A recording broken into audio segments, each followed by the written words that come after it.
প্রিয় পঞ্চগড়বাসী, আমরা দেশ গড়বার আগে জুলাই পদযাত্রা শুরু করছি। তোমরা দলে দলে আমার দল এনসিপিতে যোগ দাও। যোগ দিন তো পদযাত্রায় যোগ দিবেন আপনারা।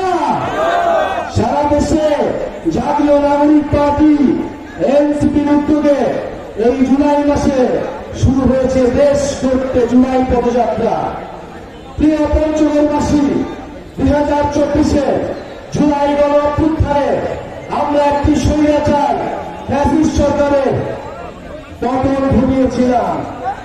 প্রিয় বন্ধুগণ, আজকে আমরা খুব অল্পেই শেষ করে দিব। আপনাদের পঞ্চগড়ের নেতা সার্জিস আলম এই পঞ্চগড়ের সমস্যাগুলি আপনাদের সামনে তুলে ধরেছেন। এইখানে চাঁদাবাজি, দখলদারিত্ব, এই এলাকার মানুষের স্বাস্থ্য সমস্যা, চা শ্রমিকদের মজুরি সমস্যা তারা আপনাদের সামনে তুলে ধরেছে।